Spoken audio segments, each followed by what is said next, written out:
para apresentar no eixo de inovações, né, modelos inovadores irão surgir diante do cenário desafiador que o 5G irá impor ao mercado, trazendo novas formas de negócio, mobilidade e conexão. Para entender um pouco mais sobre as necessidades da estrutura em que a energia é a base no processo de conexão, temos a honra de receber o CEO da Bravo Motor Company, Eduardo Munhoz. Obrigado, Eduardo. Eduardo possui mais de 26 anos de experiência em negócios internacionais relacionados a produtos orgânicos, veículos elétricos, baterias e sustentabilidade. Juntou-se ao grupo ArcBravo em 2011 e liderou o crescimento da empresa nos Estados Unidos e nos mercados globais, inicialmente como CEO e depois como CEO. Eduardo, vou começar até com um questionamento que eu recebi agora, sem querer, pelo WhatsApp, recebi uma imagem daquela pirâmide de Maslow, né, em que fala sobre a hierarquia das necessidades humanas. Né, e aquilo ali me chamou bastante atenção, porque aí eu falei assim, nossa, é um link para eu puxar uma fala com o Eduardo, que eu achei muito bacana. Na pirâmide de Maslow, ele fala sobre as necessidades humanas, que começa com fisiologia, segurança, e aí vem todo o reconhecimento, toda a parte ali das necessidades humanas do ser humano. Né? E aí, nessa ironia, ironizando a imagem, né, mas remetendo ao comportamento humano dos seres humanos hoje em dia, ele coloca na sua base, antes mesmo da segurança, ele coloca lá Wi-Fi e bateria. Ou seja, mostrando que tão importante quanto a segurança, quanto a fisiologia, é a conexão com Wi-Fi. Né? É claro que ironizando a pirâmide, mas foi muito interessante, porque se você realmente tira o Wi-Fi de um determinado setor, você começa a perceber a evasão daquele grupo. Né? Então, você começa a perceber a necessidade da pessoa estar conectada. E aí vem exatamente em relação ao nosso evento. E aí, se você tira a bateria, pronto, você tirou a base da conexão. Né? Você tirou tudo isso.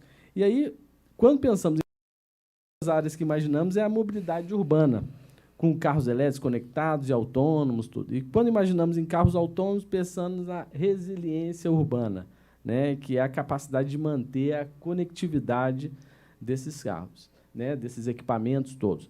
E a base dessa infraestrutura toda, da resiliência dessa estrutura, é a energia. Né? Como a Bravo Motor Company está vendo esse mercado agora do 5G? Bom, primeiramente, boa tarde. Ficar um pouquinho mais longe. Obrigado pelo convite, Bruno. Foi bom que falaram todos antes, aí eu fiquei, né, como para poder meter os alfinetes depois. Sem sombra de dúvidas, estamos perante desafios muito importantes, como humanidade, não, já nem de cidade, sino como sociedade global, eu diria assim. Temos temas principais hoje que já não podem nem ser colocados fora da mesa mais, como, por exemplo, nós temos 9 milhões de mortos por contaminação do ar no mundo por ano.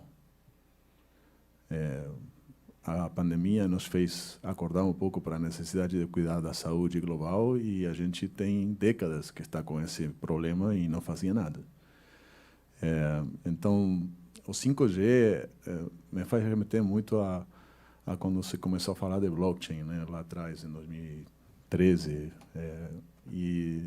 ou certas palavras-chave, né, que parece que encontramos a bala de prata que vai solucionar tudo. E 5G é uma tecnologia que vem para nos auxiliar e para mudar nossa realidade, mas não é mais do que uma ferramenta a mais do que a gente tem aí como disponível, né, para nós fazermos um mundo melhor. Sem sombra de dúvidas, a energia é base central. Né? Não tem como ter telecomunicações sem energia. Né? Se não pergunta aí para o pessoal da Ericsson se consegue funcionar a antena sem energia. Não consegue. Né? Então, a resiliência urbana, que tem muito a ver com não só manter as comunicações, sino como que nós mantemos nossa infraestrutura servida de energia. E isso tem muito a ver com a descentralização da geração da energia, por sobre todas as coisas, do management dessa energia.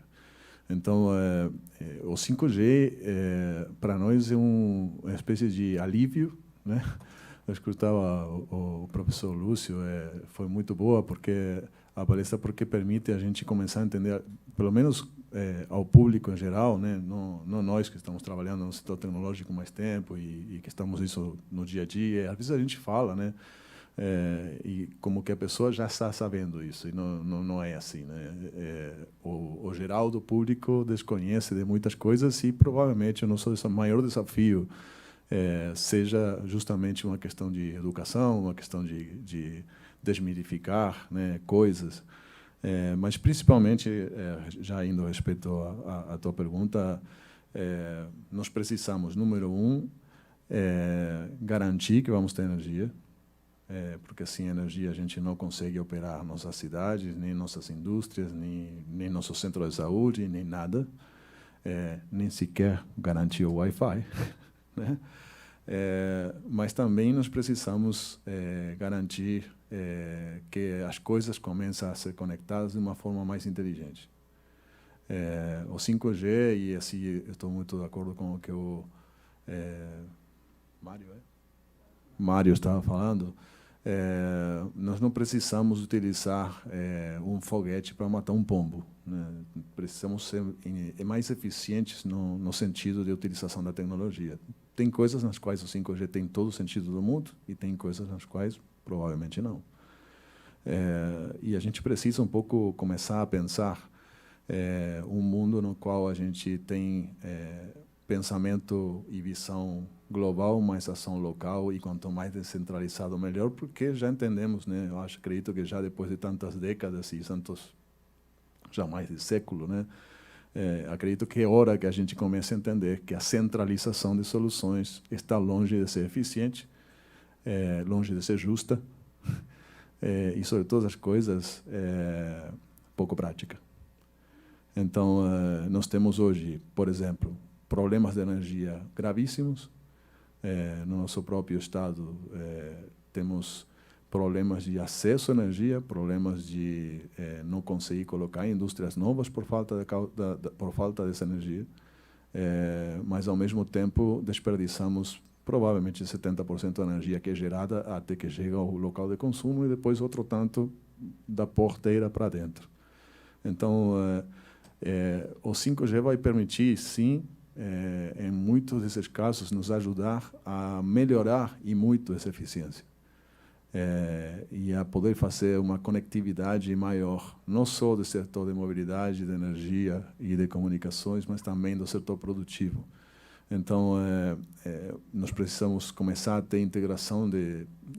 Se fala muito em Big Data, né? Mas no nosso ambiente se fala que Big Data só ocupa disco rígido, né? Só ocupa espaço de memória.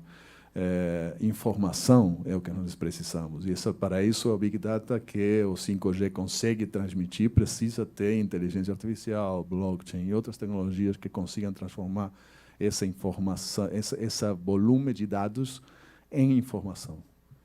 Com informação e automação, a gente consegue gerar um mundo muitíssimo melhor, mais eficiente e, sobre todas as coisas, que nos levem a um mundo de aumentar a produtividade, coisa que a humanidade tem esquecido de fazer nos últimos mais de 20 anos, e é o que nos traz de crise em crise, né, desde que eu tenho memória.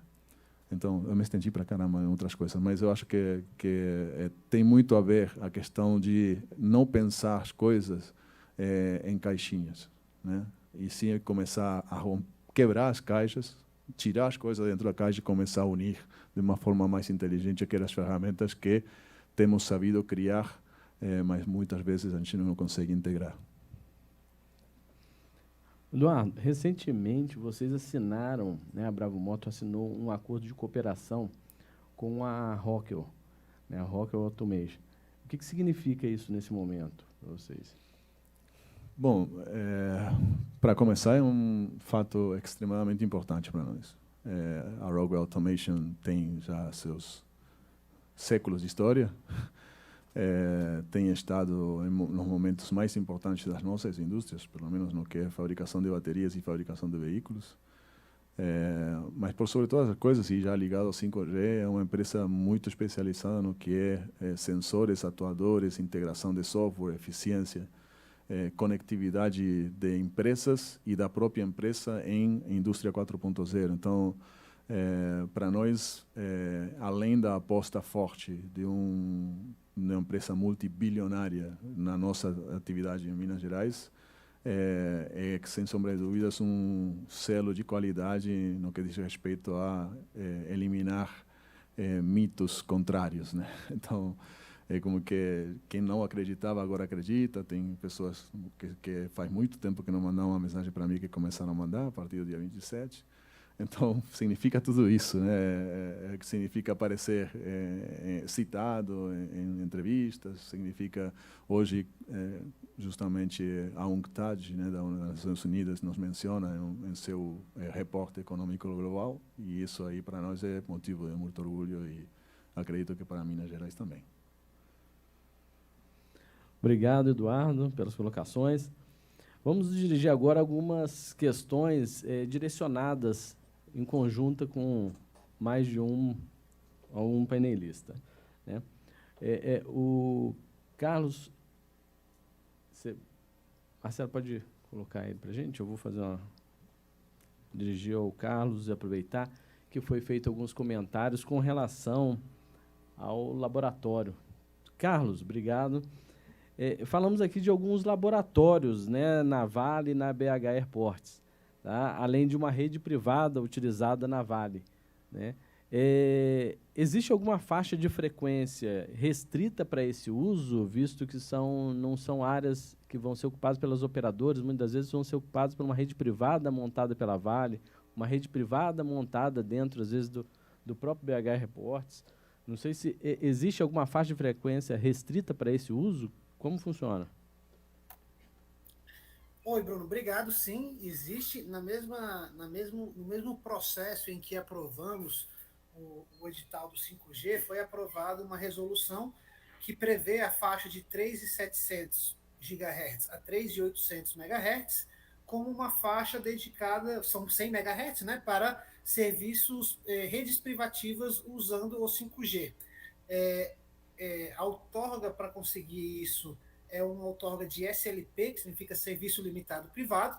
Então, qualquer um que tiver interesse, a Vale, a BH Airports, ou qualquer outra empresa, qualquer outra pessoa que tenha interesse em construir uma rede privada usando essa faixa específica, tem que fazer a solicitação à Anatel e aí estabelecer qual é o polígono, né? Porque assim, a gente vai dar, a previsão regulamentar é que a outorga para uso dessa, autorização de uso dessa radiofrequência seja feita por polígonos. Então, por exemplo, fazendo um exemplo aqui com um colega da Vale, se a Vale quiser utilizar a faixa de 3738 por uma mina específica lá no Pará, por exemplo, na hora que for feita a solicitação, precisa definir qual é o polígono onde vai ser utilizado essa radiofrequência, paga uma taxa basicamente administrativa, né?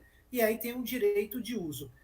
A gente não está liberando ainda, porque apesar da faixa já ter sido destinada para o SLP, para redes privativas, as condições de uso ainda não foram definidas. Eu tive uma conversa com a nossa equipe de rádio de espectro no começo dessa semana, e a expectativa é de que muito em breve seja publicado as condições de uso dessa faixa, em termos de potência, densidade espectral, esse tipo de característica técnica, e a partir daí, os equipamentos sendo certificados, as empresas poderão, por conta própria, montar as suas redes usando essa faixa.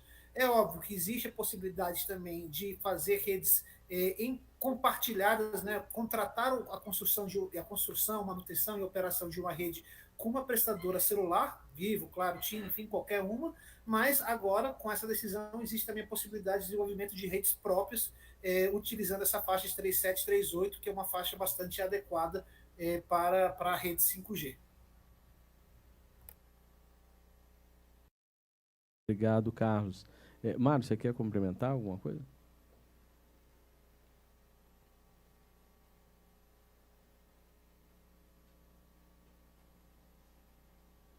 Na verdade, só dizer que eu estou muito feliz em ouvir isso. Não, porque eu tinha, antes de vir para cá, né, Carlos, fiz meu dever de casa aqui, mas acho que eu não fiz bem feito, né? Eu fiz questão de dar uma lida aí no edital, enfim, mas eu não vi essa parte, mas fico bastante feliz, porque, assim, não sei, eu não comentei aqui, não tive tempo para isso, mas, enfim, a gente explora tanto SMP quanto SLP na Vale, né? Só que o SLP que a gente explora, normalmente, são em faixas de frequência onde os fabricantes só entregam equipamentos e terminais 4G, não em 5G. Então, se a gente tivesse que explorar essas mesmas faixas com 5G, provavelmente eu não teria, por exemplo, equipamento para funcionar nessas faixas. Mas eu fico muito feliz aí, Carlos, pela notícia aqui. Ótimo, muito bom. Carlos, vou apertar algum ponto. Tem alguns pontos que nós temos dúvidas, surgem as perguntas, né? Surgem as dúvidas antecipadamente, e aí, opa, vamos apimentar o encontro nosso, né? Quando falamos de segurança nos aeroportos, Kleber, né?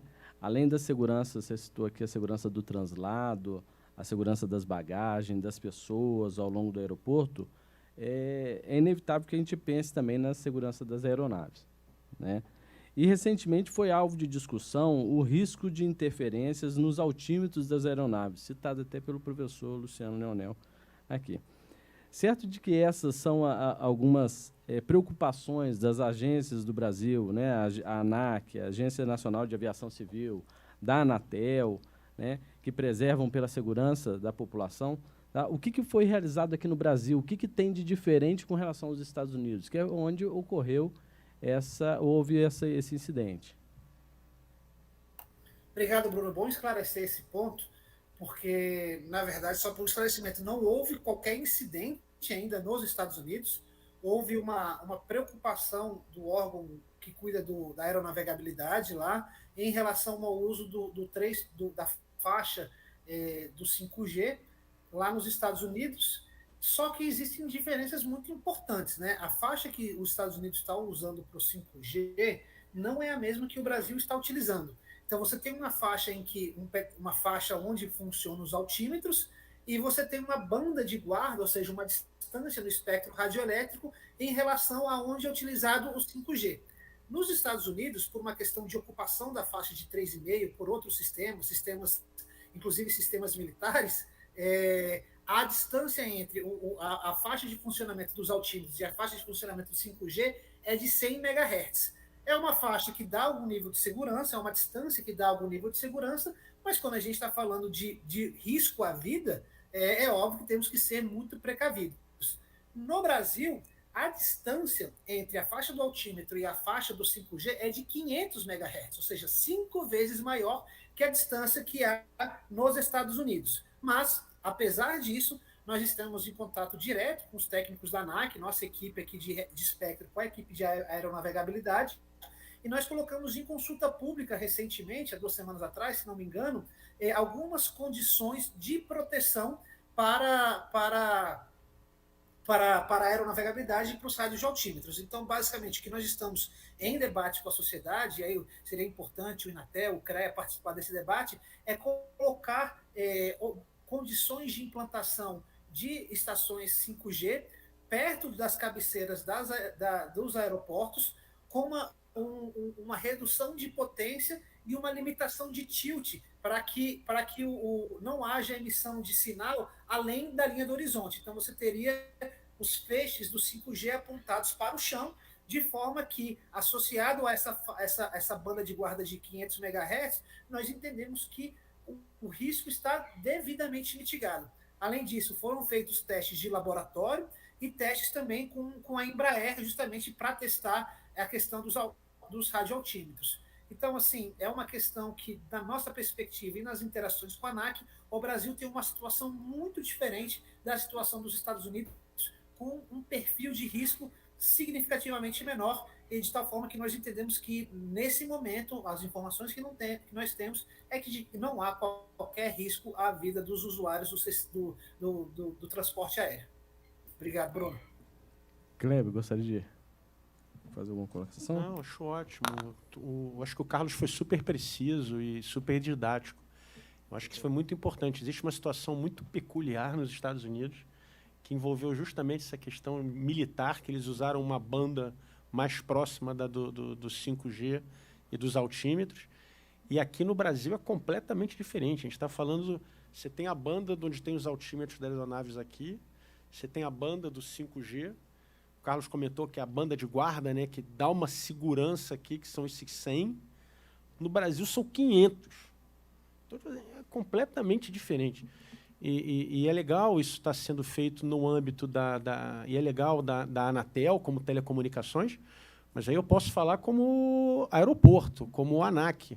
Para a gente, no setor aeroportuário, a segurança não é nem prioridade, porque prioridade muda de lugar. É um valor básico inegociável no setor de aviação civil. Então, se a gente está disposto a fazer qualquer coisa, é porque o assunto foi muito bem debatido, estudado e testado pela Anatel, pela ANAC, pelos aeroportos, pela Embraer, por todo mundo. Então, a gente entende que esse assunto é completamente diferente do que possa estar acontecendo nos Estados Unidos. Obrigado, Kleber. Tassiana, Eu queria acho ouvir que é também. só reforçar, né, como produtora, né, do rádio, etc. A gente realmente não, nas implantações que a gente tem, nunca se identificou essa interferência. A situação nos Estados Unidos foi provocada, né, foi direcionando o sinal e etc. O professor Luciano falou da nossa cobertura 5G, que ela é menor do que a cobertura 4G, então, por esse sentido, a gente consegue controlar muito mais, né? E a Ericsson, obviamente, está aberta para qualquer tipo de estudo, teste, etc. Mas eu considero consideramos um assunto resolvido, porque não tem. Existem outros tipos de conexões que têm bandas de guarda muito menores e são extremamente seguras, e a gente nunca, né, presenciou nenhum problema. E falar, gente, no espectro que a gente sofre para conseguir a gente guardar 500, né, né, é sofrido, porque a gente queria esses 500 para trafegar, né, e a gente está deixando isso de guarda. Então, assim, é um assunto mais do que resolvido, né? Que bom, bacana. Né? Uma outra colocação que eu tive uma experiência própria. Recentemente, eu tive em São João del Rei, né, e Tiradentes, né, visitando ali a região. E você tem uma área de São João del Rei que, quando você atravessa o rio, você entra numa área histórica da cidade, né, com preservação histórica. Você não tem nem postes na iluminação toda. Né? Então, você percebe que existem alguns lugares em que existe um desafio muito grande, que são particulares do local, né, que é essa parte de história da cidade que não pode ser mexida. Luciano fez a colocação, o professor Luciano fez a colocação do aumento do número de antenas, que vai ser uma prática em função de você estar trabalhando com uma alta frequência, você reduz o alcance, você vai ter que, inevitavelmente, aumentar o número de antenas. Nós já temos algumas questões sendo discutidas hoje na Assembleia Legislativa de Minas Gerais e em vários outros locais, né, que é a questão dos compartilhamentos de postes. Já é um problema vivenciado pelos municípios todos, né?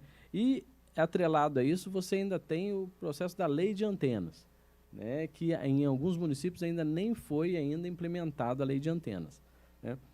É certo, claro, que esse assunto ele envolve não somente a Anatel, mas envolve a ANEEL, envolve outras agências de meio ambiente e tudo. Né? Mas existe já, nós temos aqui alguns representantes de municípios todos, existe já alguma regulamentação da Anatel para esse assunto de compartilhamento de postes, visto que vai ser um assunto em pauta muito nos municípios agora? Sim, Bruno. Assim, quando a gente fala de 5G e do desafio para a implantação do 5G, de fato, a gente tem um desafio que é a ocupação e o acesso aos postes das distribuidoras de energia elétrica. Esse é um assunto que já existe uma resolução em conjunto da Anatel com a ANEEL e que passou por consulta pública, né, recentemente, e agora está em revisão. É um assunto bastante complexo, porque envolve dois setores, envolve questões de urbanização, e assim é bem desafiador. Assim, a gente tem que sentar agora entre os dois setores e tentar encontrar um pacto para ver como nós resolvemos não só o futuro, como daqui para frente garantir que os diversos operadores do mercado tenham acesso ao poste, mas também como resolver o legado, né, em termos de desordenação da ocupação dos postes, que é uma bagunça que assombra todas as cidades brasileiras. Agora, quando a gente fala de 5G, eu acho que o maior desafio é do que você mencionou da lei das antenas. Foi aprovado alguns anos atrás, se não me engano, 2017, uma lei geral das antenas que traz uma visão geral sobre como devem ser princípios gerais, diretrizes gerais das regras estabelecidas pelas prefeituras para a implantação de antenas. Isso é importante colocar, Bruno, porque assim, a Anatel faz a parte de defesa para que existam melhores regras para a implantação de antenas nos municípios. Nós temos um material bem extenso, inclusive com um projeto de lei padrão, que nós interagimos com todas as prefeituras, no intuito de apresentar isso. E, já que a gente está, era para eu estar aí, mas já que a gente está em Minas Gerais, né, em Belo Horizonte hoje é uma das prefeituras mais atrasadas no que diz respeito à regulamentação de implantação de antenas. Nós tivemos vários avanços a partir da Lei Geral de Antenas, vários prefeitos de capitais, de cidades pequenas, cidades médias, têm procurado o Anatel para buscar entender como eles podem mudar a sua legislação local para facilitar a implantação de antenas e para atrair o 5G, mas, infelizmente, Belo Horizonte é um município que ainda tem uma legislação bastante, digamos assim, restritiva, e, enquanto for mantida essa situação, muito provavelmente o 5G não chegará, digamos assim, no prazo ou a tempo em Belo Horizonte. E caso as empresas que têm as obrigações de implantar o 5G demonstrem que elas não conseguem implantar o 5G em razão de restrições locais, a gente não tem o que fazer com eles, porque a gente não tem nem como puni-los, porque é o que eles não podem fazer. Então, assim, eu aproveito essa oportunidade aqui para sensibilizar os colegas aí do CREA de que é importante conversar com a prefeitura, conversar com a Assembleia, para que a legislação seja mais, digamos assim, receptiva ao 5G, receptiva à implantação de antenas. Porque sem antena, e aí a colega da Ericsson pode falar melhor do que eu, sem antena não tem 5G, assim, é tão simples quanto isso. Obrigado. Eu acho assim, a gente tem o benefício do leilão não arrecadatório justamente para a gente implantar e investir na infraestrutura rapidamente, né? Então, a gente não pode transformar isso e perder essa oportunidade de acelerar a implantação, seja ela na macro ou nas micro soluções, por temas de gargalos de legislação, né, que hoje a gente enfrenta ainda no 4G. Então, existem inúmeras soluções. O que eu posso compartilhar com vocês é a Ericsson e os nossos provedores e parceiros na implantação física das antenas e dos postes, né? A Ericsson não fabrica os postes, mas ela tem parceiros que trabalham junto com os clientes e implantam. Existem inúmeras soluções que podem ser customizadas e adequadas. A gente tem soluções no 4G onde você tem a controladora lá embaixo e tem que subir o rádio mais ou menos no meio da torre ou do mastro e a antena lá em cima. O 5G já vem com uma evolução onde o rádio e a antena estão acoplados no mesmo material, ocupa menos espaço, enfim. Isso vai continuar sendo evoluído porque, além da dificuldade de espaço, a gente vai conviver com a rede 4G muitos anos com o 5G, então não é uma substituição que você tira uma para colocar outra no espaço, então a gente vai precisar otimizar, é um trabalho constante de modernização do nosso produto, mas é importante, sem dúvida, um entendimento geral do que é a lei e a aplicação nos municípios. E aí, quando a gente fala de atenção aos municípios mais remotos, é onde a gente tem mais dificuldade, né? Assim, Belo Horizonte pode ser uma exceção, mas a gente percebe, justamente nos menores municípios, onde a gente está chegando ainda com o 4G, essa grande dificuldade de entendimento da lei. Eu queria só puxar um tema específico. Hoje, globalmente, a gente tem 5G cobrindo 15% do globo. Vou trazer só um dado. E aí a Ericsson fez um estudo, né, uma modelagem, que a gente chegaria, com essa velocidade de implantação que a gente tem no mundo todo, a 2030, com aproximadamente 75% do globo coberto com 5G.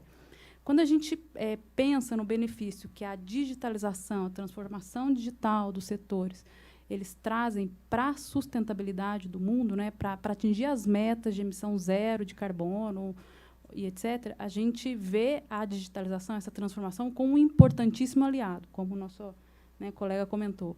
E aí tem esse estudo com a McKinsey que mostra que com o 5G, nessa velocidade que está modelada, a gente chegaria em 2027, por exemplo, podendo ter 15% mais de redução dessas emissões de carbono, que significa tirar um carro, 1 a cada 7 carros da rua, através dessas soluções. Então, a gente realmente precisa acelerar, não só porque a gente precisa tornar uma economia mais atrativa, não só porque a gente precisa começar a usufruir de use cases inúmeros, né, para diversos segmentos, mas porque é um aliado importantíssimo nessa evolução, né, de um meio ambiente mais protegido. E mais um fator, né, para que a gente acelere e tire essas barreiras que só atrasam, porque parece muito pontual, né, mas se a gente vê a implantação do 4G, tem muitíssimos casos que estão aí esbarrados justamente porque a gente não consegue colocar uma antena ou a gente não consegue um espaço. Então, é realmente crítico. Eu acho que o Eduardo foi muito cirúrgico. A gente precisa pensar globalmente, né? As soluções pontuais, elas vão resolver, né? Quem tiver dinheiro vai resolver. Agora, a gente precisa pensar em coisas que realmente tragam o efeito e o potencial de transformação social que o 5G pode trazer, né? Obrigado, Tassiana. Carlos, gente, eu vou pedir licença, o Carlos está com compromisso agendado, né, Carlos? E agradeço muito a sua participação, obrigado pela sua participação, que engrandeceu bastante o nosso evento, né? E vamos continuar aqui. Eu que agradeço, professor Bruno, só queria agradecer mais uma vez a oportunidade de estar aqui com vocês e colocar na tela à disposição, sempre que for necessário, e peço mais uma vez desculpas por não estar aí presencialmente. Muito obrigado e até a próxima. Obrigado, Carlos. Gente, aproveitando, eu queria até posicionar essa pergunta, eu também queria fazer ela junto com o Carlos e a Tassiana, né? Aproveitando, que a Tassiana fez um comentário com relação ao leilão do 5G, né? Que quando a gente fala em inovação, mudança de tecnologia, não podemos deixar de pensar no impacto financeiro que isso vai ter, né? E o Carlos falou bastante sobre a parte do leilão ser um leilão não arrecadatório, né? Mas, ou seja, vocês vão fazer os investimentos para a implantação do 5G, para fazer o rollout todo, né? Como é que vocês avaliaram esse edital que foi desenvolvido com esse foco em ser não arrecadatório? Como é que vocês estão avaliando esse investimento que a Ericsson vai ter que fazer? Eu acho que foi mais do que reforçado aqui. O resultado é mais do que satisfatório e é reconhecidamente um leilão de sucesso, justamente porque não prioriza, né, a arrecadação, prioriza acelerar a implantação. Então, a gente entende que, liberando essas barreiras de implantação, a gente vai direcionar os investimentos para que a gente atinja as metas. Agora, é preciso também cumprir as obrigações, né? E aí, cumprir as obrigações não estão restritas só ao 5G. Então, a gente tem inúmeras obrigações que também precisam ser cumpridas no 4G e que, no final, traz o benefício que a gente quer, que é a conectividade no país por completo. Então, a gente passamos por leilões em outros países e eu posso dizer que, apesar da percepção não ser essa, talvez de muitos, é um leilão modelo e a gente só espera que realmente, a partir de agora, que a gente vai implantar, que a gente obedeça todas as obrigações e que conte, né, com os municípios para que nos ajudem, né, a cumprir tudo que precisa ser cumprido. Mas foi um leilão considerado modelo e está sendo usado como referência em muitos lugares. Obrigado, Tassiana. Quero direcionar essa pergunta ao Kleber, a Tassiana e ao Eduardo, né, que acho que é um momento também de conexão. A gente viu aqui algumas oportunidades surgindo, né? O Kleber deixou claro aqui que, ou seja, é um de grande ambição do Kleber tornar o aeroporto o mais inovador possível, né? E aproveitando que a Ericsson está aqui, como é que vocês veem essa possibilidade disso ocorrer, né? E até mesmo com o Eduardo, vocês conseguem visualizar a conexão com esse tipo de trabalho com ele, com esse hub de inovação que eles estão promovendo?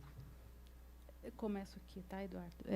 Sem dúvida, eu acho que é uma parceria super promissora, né? Quando a gente fala de 5G, não tem jeito de você não falar de inovação e de um berço, né, onde você possa explorar. Eu imagino a situação aqui no aeroporto, assim, as demandas aparecendo e a gente tem um ambiente pronto para testar, né, para desenvolver a solução. Então, é extremamente promissor e pioneiro. Eu acho que a gente tem acompanhado algumas iniciativas no aeroporto de Paris, eu cheguei a comentar com você lá fora, né? Assim, mas muito tímidas, trocando a solução do push-to-talk, que é Tetra, né, pelo 5G, né, que vai vir com um custo mais, né, a gente espera que mais barato, ou sensoramento de bagagens, menor tempo dos aviões em solo, porque você tem tempo de resposta das análises mais rápidas, mas assim muito tímido. Então, eu vejo extremamente promissor, porque a Ericsson investe, por ano, mais de R$ 1 milhão em desenvolvimento de pesquisa e desenvolvimento associado ao 5G, liderança em patentes do 5G. E são ambientes como esses onde saem essas soluções. Então, quando a gente trabalha num ambiente controlado, como o nosso centro de desenvolvimento, né, existem demandas ali muito pré-definidas e muito associadas a teorias. Quando a gente vai para um ambiente onde vem a realidade e te coloca uma demanda, é outra realidade, né? Então, é extremamente promissor. Eu espero que a gente consiga realmente desenvolver algo ali que vai, além de tudo, de atrair muita gente para esse negócio, que está aguardando aí uma oportunidade para poder entender o que ele pode aproveitar do 5G. Bacana. Pega esse evento, então, é de conexão também, né? No nosso caso, a conexão com o aeroporto é de longa data, né? Nós começamos justamente a conversar com o aeroporto quando o Kleber estava assumindo e nós estávamos chegando. E temos continuado essa conversa. Então, para nós, como uma empresa dedicada à descarbonização, à mobilidade, à experiência do usuário, que é tudo que nós estamos tentando melhorar, né? E precisamos melhorar. Eu acho que o aeroporto é um lugar ideal para a gente testar coisas, né? Justamente porque é uma cidade pequena sob o controle de uma empresa. Isso é muito bom. Político, por favor, não vai ficar bravo comigo. Estou vendo o prefeito lá de São Gonçalo, já me está me olhando mal. Mas o prefeito ele é um milhão. Ele tem uma cabeça diferente, de verdade. Nós temos conversado com o Kleber vários projetos, né? E todos relacionados justamente com sustentabilidade, com melhor a experiência do usuário, com a conectividade, né? Em sentido de, por exemplo, vamos imaginar aqui táxis, ônibus que estão conectados com os aviões, que já a própria passagem inclui a chegada em destino final. E que todo esse ambiente está conectado em 5G, em um ambiente de conexão com multimídia, com ver filmes e passar a viagem ou ter, no caso nosso, que eu viajo tanto também por trabalho, a possibilidade de você estar viajando em um veículo elétrico, com conforto, tendo reuniões, enquanto você...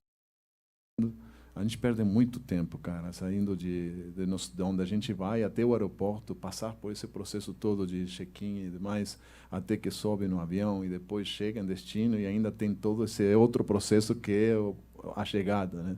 Eu acho que, sem sombra de dúvidas, nós temos muita coisa para trabalhar, nós temos, inclusive, até um desenvolvimento que a gente vai trabalhar nesse aí, que é um carrinho de mover malas, né? Desde onde você tira, né, na cinta até o veículo que vai te transportar e que o carrinho volte sozinho, né? Essa é uma coisa que acho coisas muito interessantes de testar em aeroporto, mas que depois tem aplicações em indústria, em supermercados, em shoppings, onde tu imaginar. Eu acho que o 5G vai nos permitir justamente essa experiência de coisas que passam a ganhar vida e que interagem com outras coisas, né?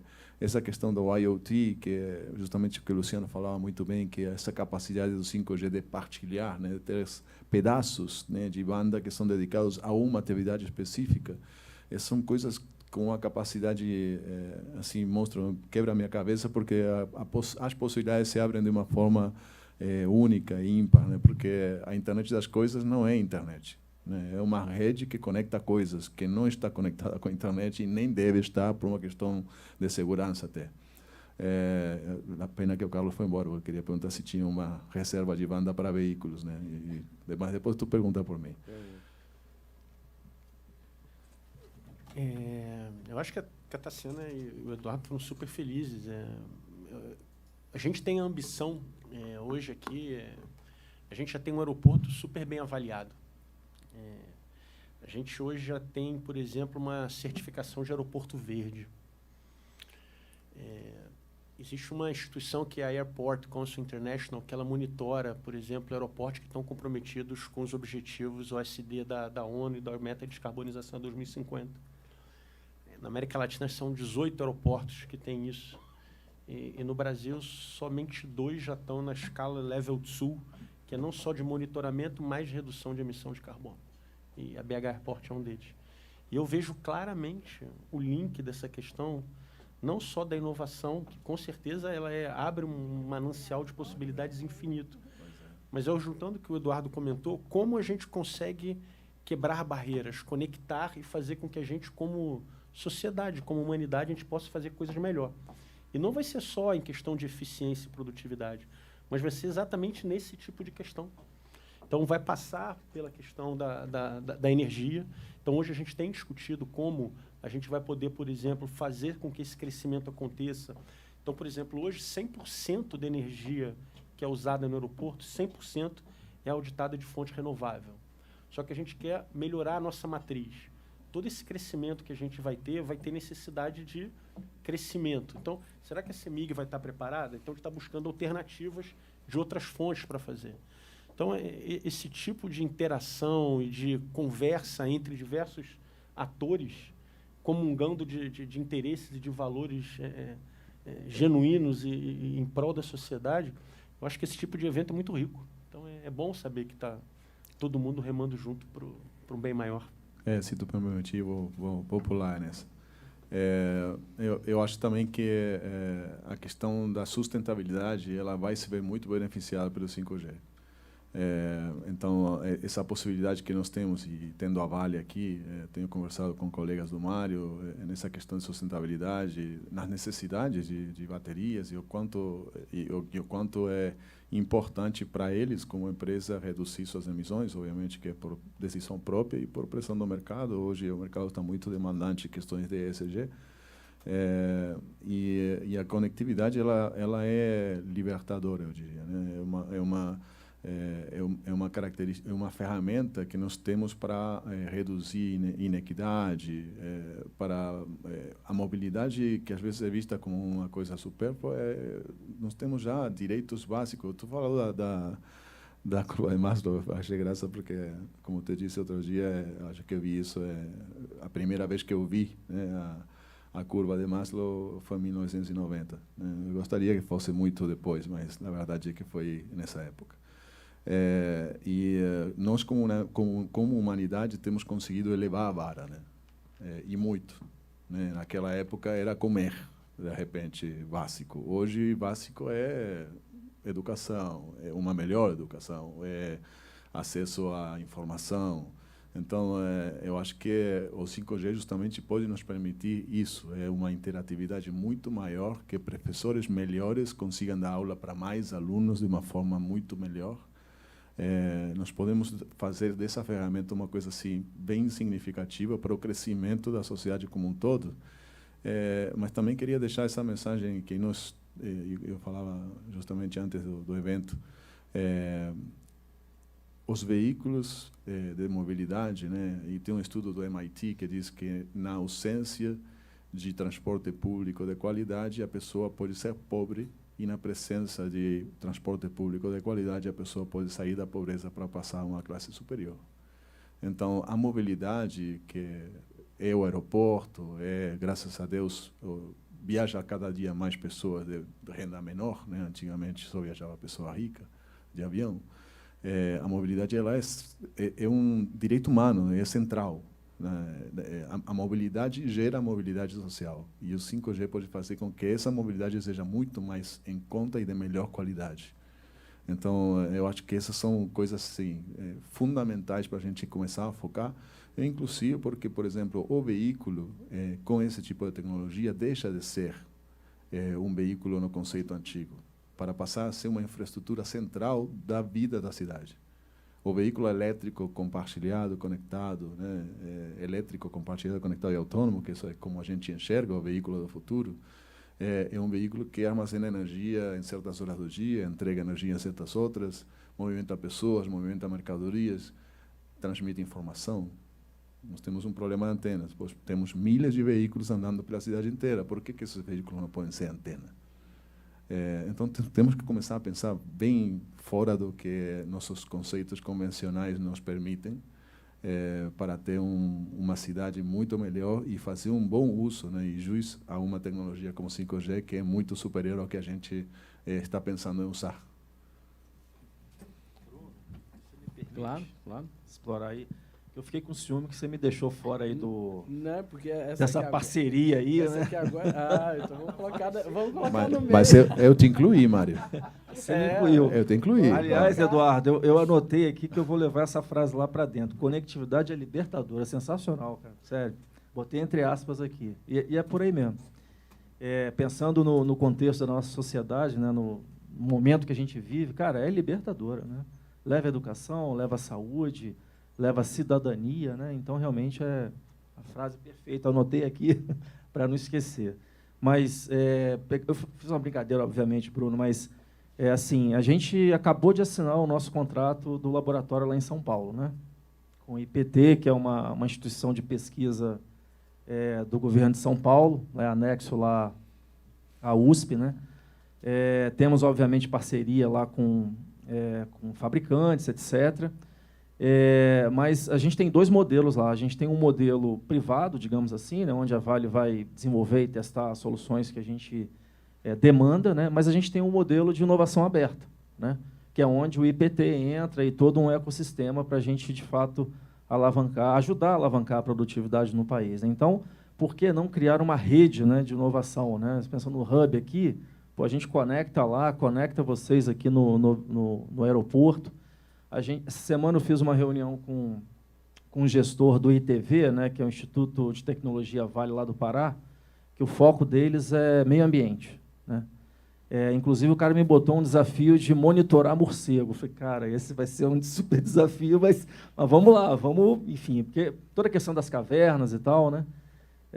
Mas, assim, a gente tem uma demanda enorme, né, de desenvolvimento, de pesquisa, etc. E, para mim, quanto mais pontos dessa cadeia aí para estar conectado e ajudar, é melhor.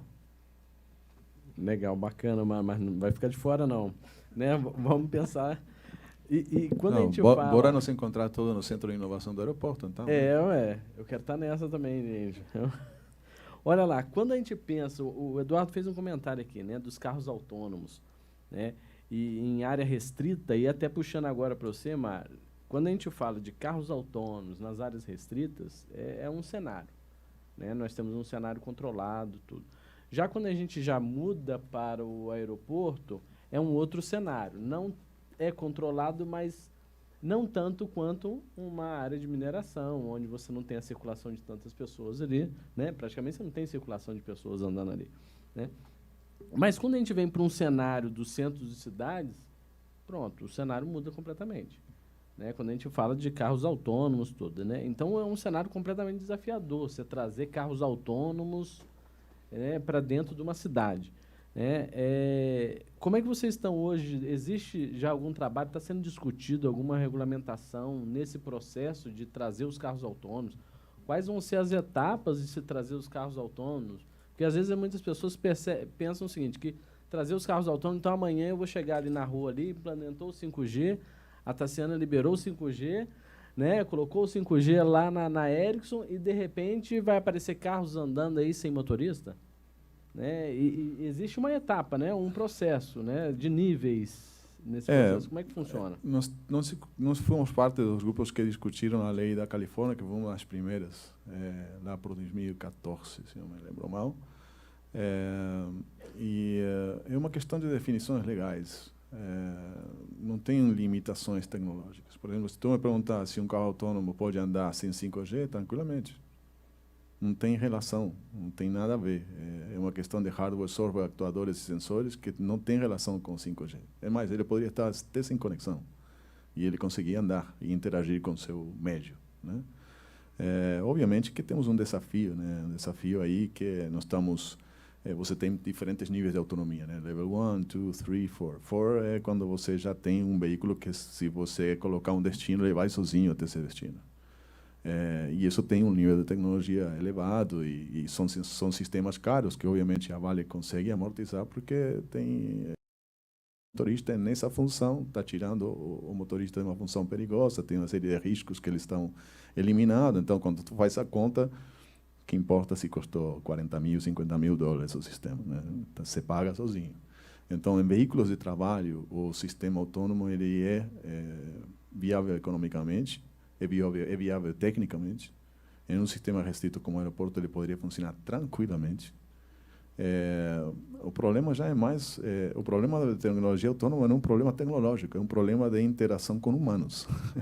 O humano é altamente imprevisível, né? Então, você tem um humano dirigindo do lado de um carro autônomo e o perigoso é o humano, não o carro autônomo. O carro autônomo é hiperseguro.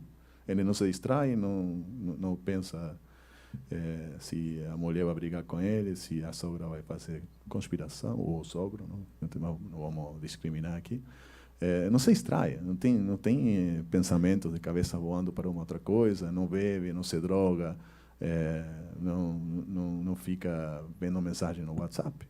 Então, a tecnologia é hiper segura, hiper sólida. Nós temos hoje táxis, não táxis, né, porque são sistemas privados, mas nós temos sistemas de mobilidade semipública na Califórnia que funciona todo dia, de 6 da tarde a 8 da manhã, sem motorista.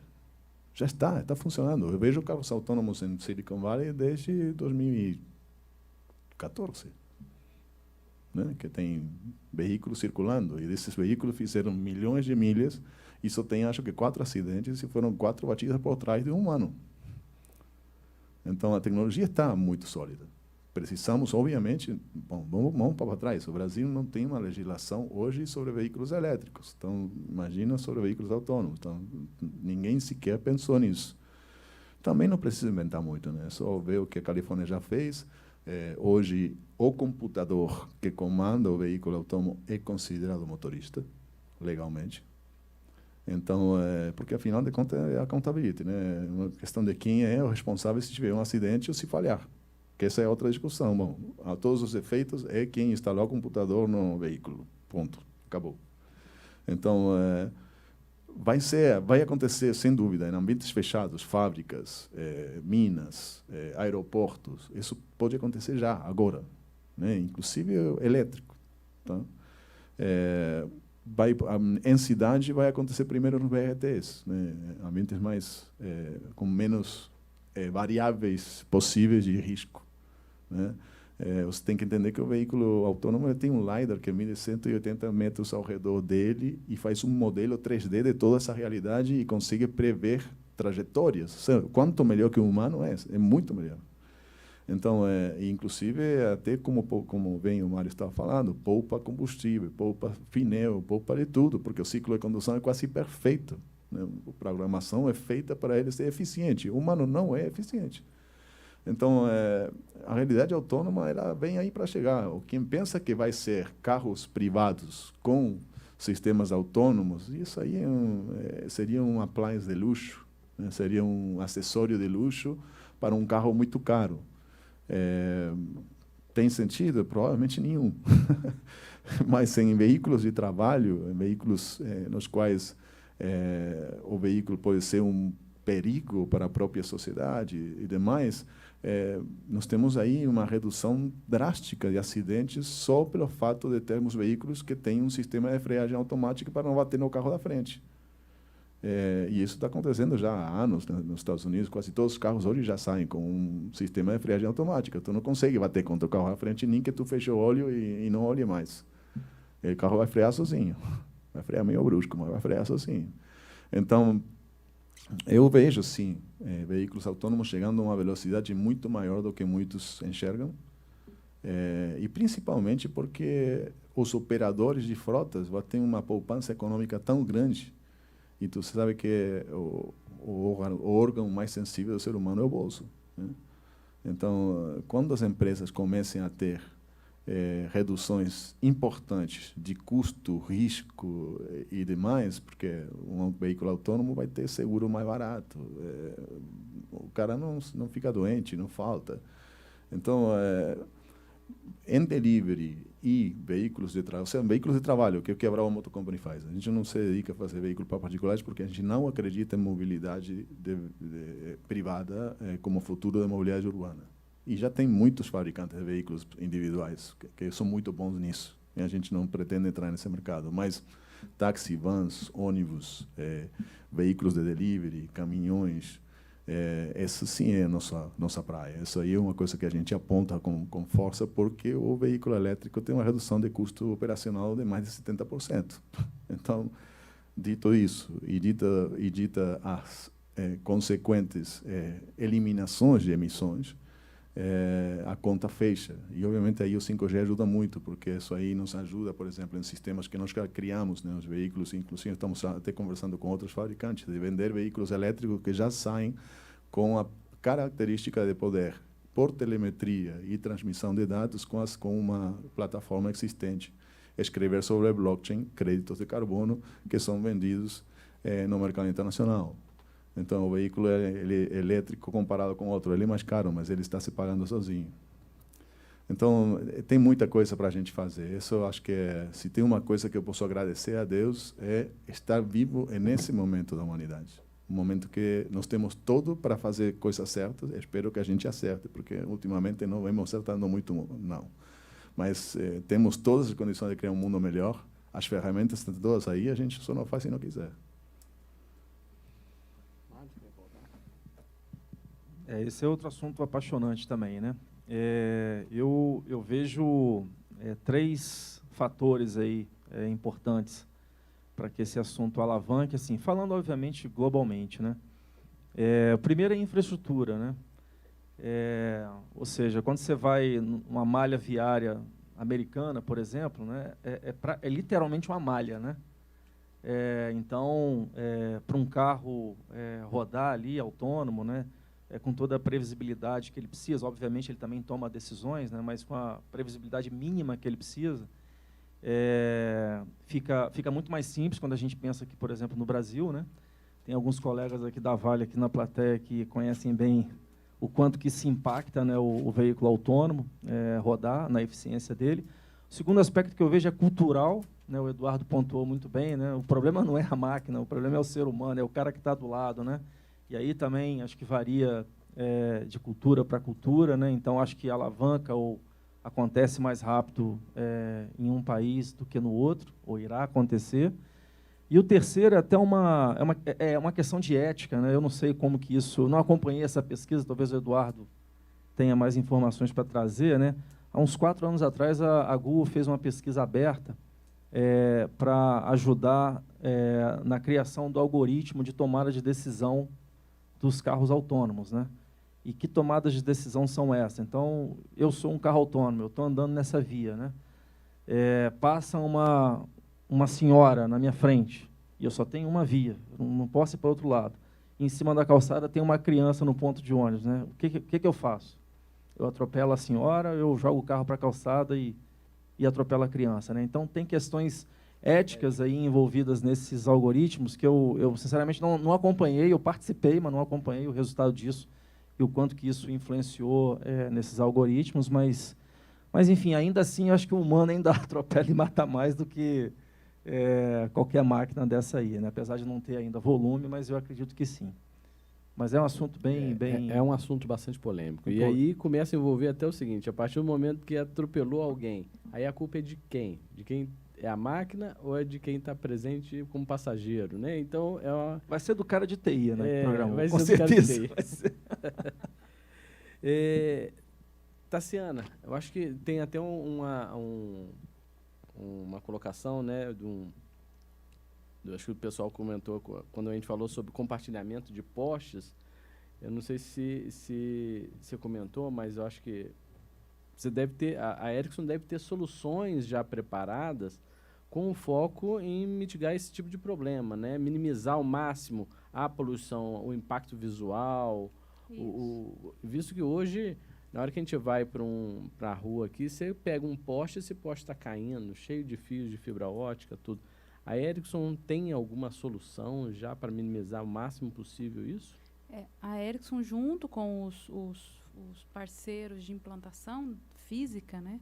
Nós somos os fornecedores dos rádios, né, e das antenas, e aí a estrutura vertical, ou o que quer que seja, ela tem sempre um outro parceiro associado.